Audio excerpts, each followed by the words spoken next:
Assalamualaikum warahmatullahi wabarakatuh. Selamat datang di channel Malam Horor. Pada episode kali ini saya akan membawakan sebuah cerita dari Twitter yang berjudul Aminah si Dracula Kebayoran Baru. Sebelum lanjut, untuk mensupport kita dengan konten horor menarik lainnya, jangan lupa tekan tombol like dan juga subscribe, serta aktifkan lonceng notifikasi agar tidak ketinggalan cerita lainnya. Langsung saja kita dengarkan cerita horor berikut ini. Kasus yang pernah menggemparkan Jakarta ini terjadi pada kisaran tahun 1965. Namun karena keahliannya bermanipulatif, hingga saat ini kasus Aminah tidak juga sepenuhnya terkuak. Aminah, atau yang dikenal sebagai Dracula Kebayoran Baru, merupakan seorang reseller perhiasan dan barang-barang branded lainnya. Ia dikenal jago berbisnis dan ulet dalam berjualan. Aminah lahir di Cikuray, Sukabumi, 4 Agustus 1928. Mince adalah panggilannya semasa kecil. Ibunya Yuni dan ayahnya Hasan Zainal pernah menjadi camat pada masa penjajahan Belanda. Meski Aminah bertubuh kurang tinggi, namun kulitnya putih bersih dan berwajah manis, sehingga membuat banyak laki-laki begitu ingin memperistrinya.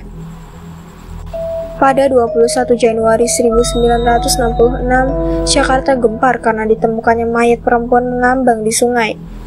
Saat ditemukan, kondisi mayat tersebut sudah dalam keadaan termutilasi, leher yang tergorok, kedua tangan putus, dan juga kedua kaki yang telah lepas. Setelah diselidiki, ternyata mayat perempuan itu adalah Nyonya Siti Hasnah, yang tidak lain adalah teman dekatnya Aminah. Tanpa berlama-lama, pihak berwajib pun langsung meringkus Aminah di dalam rumahnya.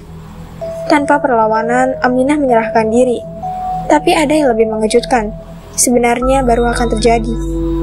Di hadapan penyidik, Aminah mengakui semua perbuatan atas dasar bisikan setan. Karena Aminah belajar ilmu spiritual kepada Ade Harahap. Aminah berkata, jika ingin hidup kaya raya, dia harus membunuh 25 wanita dan 3 bayi. Namun penyidik tidak lantas menelan mentah-mentah semua pengakuan Aminah itu.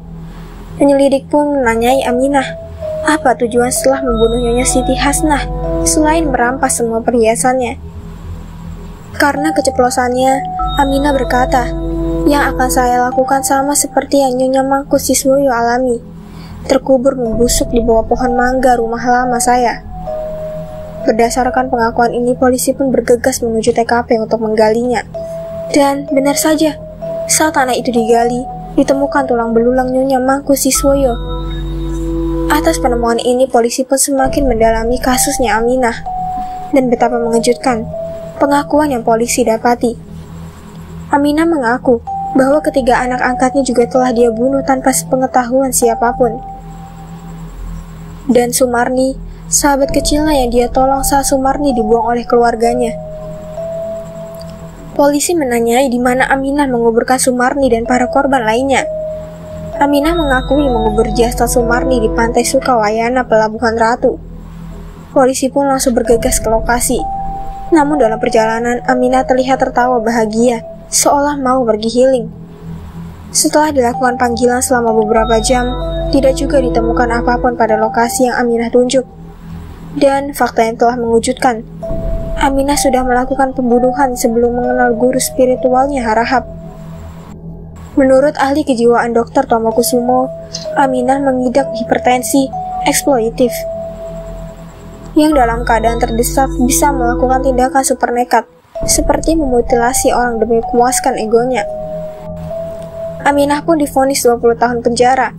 Namun Aminah meminta pihak penjara untuk tidak memberitahu siapapun dan kapan tepatnya dia bebas. Sampai detik ini tidak pernah terungkap berapa jumlah pasti dan di mana semua letak Aminah mengubur para korbannya itu. Ya, itulah cerita dari Aminah si Dracula Kebayoran Baru hari ini. Semoga teman-teman semua bisa mengambil pelajaran dari kisah ini. Untuk teman-teman yang baru bergabung, jangan lupa support channel ini dengan like, komen, dan juga subscribe. Nantikan kisah-kisah horor berikutnya. Sampai jumpa. Wassalamualaikum warahmatullahi wabarakatuh.